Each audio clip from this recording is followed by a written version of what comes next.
Welcome to American Dream Vacations. My name is Kendall and I'll be going over Unit 1803. First we're going to start with our keys. You have a Ford engine key. Okay. We have this gray round key. The gray round key is going to open up the bottom lock on your door, and it's going to also open up almost all of the compartment doors except for one on the other side. When it doesn't open, it's going to be this silver key right here.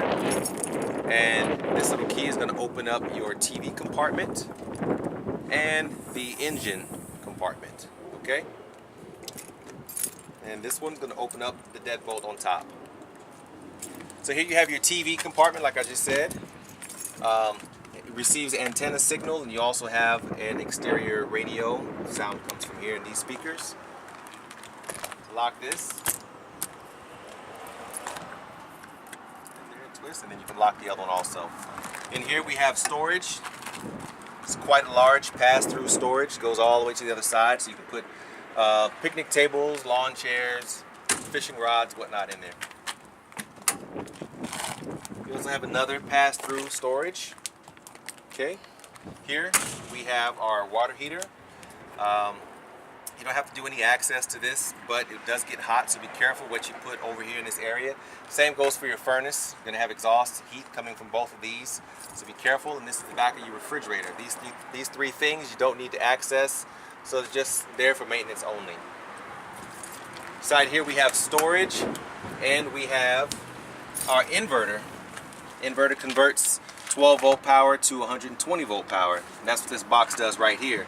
If for some reason your TV inside stops working unexpectedly, it might be that your inverter has tripped, and there's a black button right here that you can reset it with. You just simply push that button and everything should work fine again. Also on the front you have a set of electrical outlets with a GFI reset. So you can also try that reset if you're having trouble with your power.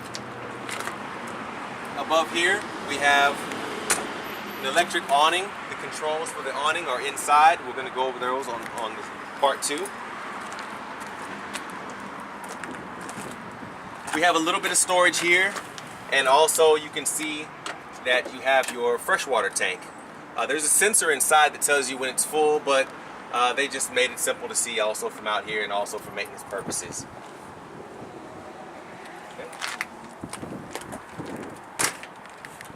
We have our generator, most important thing on the whole RV.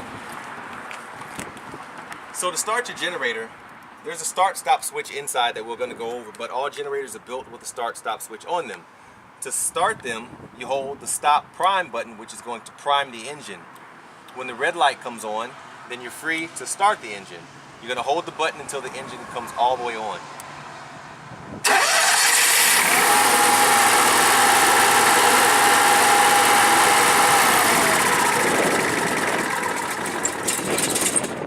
Find yourself in Colorado or high mountainous area where the elevation is high, there's an altitude adjustment right here that you can manipulate, and that'll alter the altitude that you're going to be at. I think the highest is 5,000 feet. You also have a set of circuit breakers right here, so in case your generator's on and you're not getting any power inside, you can start here with your troubleshooting. Okay, if it's tripped, it's going to be in the mid position and you need to turn it off and turn it back on. Same goes for the top one. If you're out for an extended period of time, you may want to check your oil. It takes 1540. Right. To put your lid on, you must stick this up in here, drop it down on the bottom first, pop it into place. The generator is going to work your rooftop air and all your electrical outlets.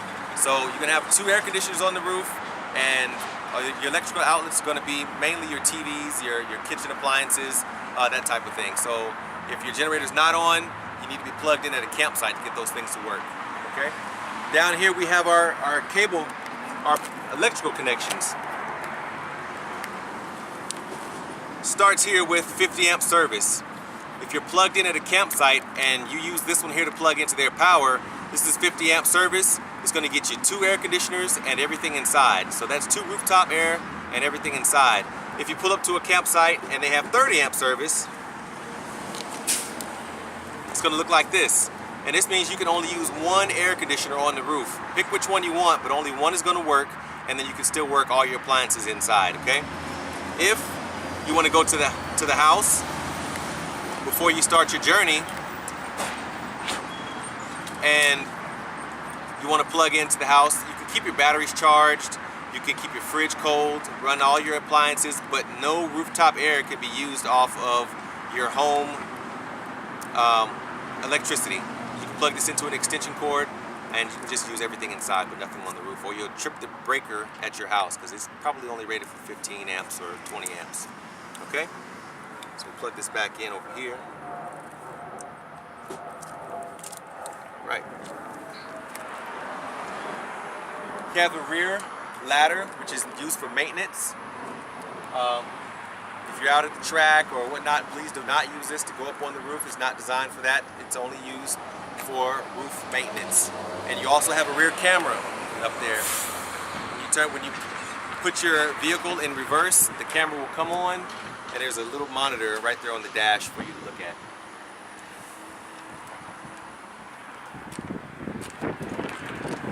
Here we have our sewer service.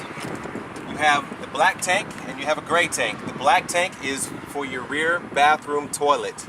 Okay, the gray tank is for your sink and shower water from the rear bathroom. To hook it up, take this, put it on, twist and lock it into place, and then you're going to find the dump station connection and you're going to put this on. This orange piece actually comes off, so you can take it off and thread it in and then reconnect it. It's only a quarter turn. So once you get it connected into the ground, you pull your black tank valve. It only comes out about 4 or 5 inches, and you're going to let all that waste come out. Once it's done, you close it back up and you pull your gray tank. Your gray tank has shower water in it, sink shower water with soap, and it's going to clean that line out. Once it's all done draining, you close it back up and you can put your hose away, or you can go onto the front bathroom so that you can do the same thing over there. Here we have an outside shower, so in case you pull the gray tank first and you messed up, you're going to have a big mess on your hands and you're going to need to use your shower to rinse that line out. So you have your outside shower here. There's a little attachment here that holds it up. Then you have your freshwater inlet. We're going to give you a water hose over here.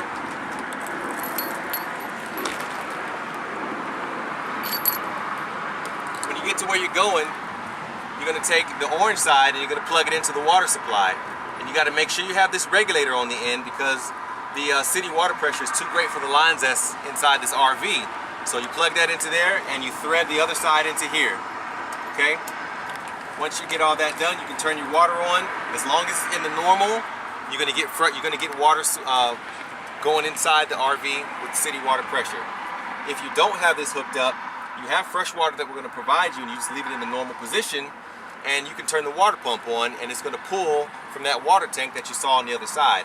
There's a water pump switch out here so that you don't have to go outside in case you need to turn your water service on out here. If you need to fill your tank up while you still have this plugged in, you turn this down to tank fill and you fill your tank up. When it's full, it'll overflow underneath the RV. Once it's overflowed, you go ahead and turn your water off and turn it back up to normal. Many people forget to turn it back up to normal and they don't get any water inside, so just remember to turn this back up to normal, okay?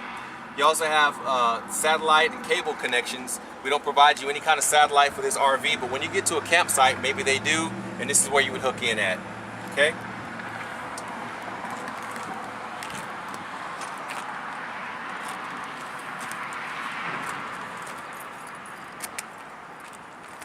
This other silver key that I spoke about earlier is the one that opens up this compartment right here. Okay, it's a little square one. And it's just a little compartment. Doesn't fit a lot, but use it whatever you need to. Unleaded gas goes in here. This is where we keep our electrical connection. You can run your line down here so that when you get to the campsite, you can shut your door. Otherwise, it's going to hang outside. You're going to have the door flying back and forth all the time when the wind blows. So keep that up in there, and you're going to keep all your adapters in here also. If for some reason you need to drain your water, here's a hand drain right here.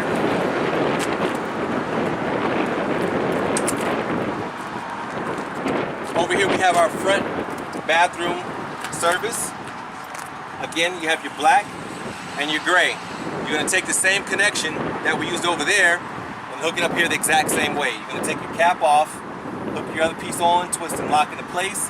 You're going to pull your black first. When it's done, close it, gray. Close it, put your hoses away. Here's the other side of those pass-through compartments.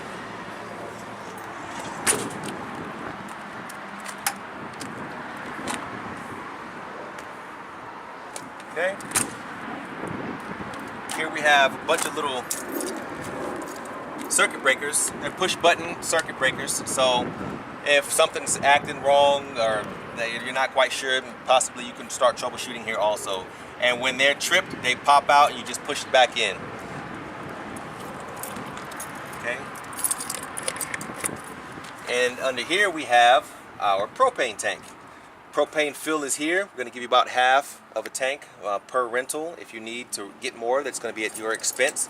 But you can use as much as you like without having to fill up any. If there was an emergency and you needed to turn it off, here's the valve. And the gauge is actually up here. It's a little difficult to see. If you really want to know how much is in there, you can take your cell phone out, put it to the camera mode, and kind of take a picture of it, and you can get a better idea of what the status of your gauge reads. Okay?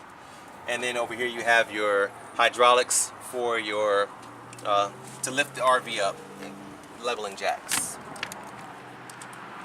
On the sides we have our side marker cameras. When you put your blinkers on left or right, in the dash is a monitor, and it'll show you what's going on each side.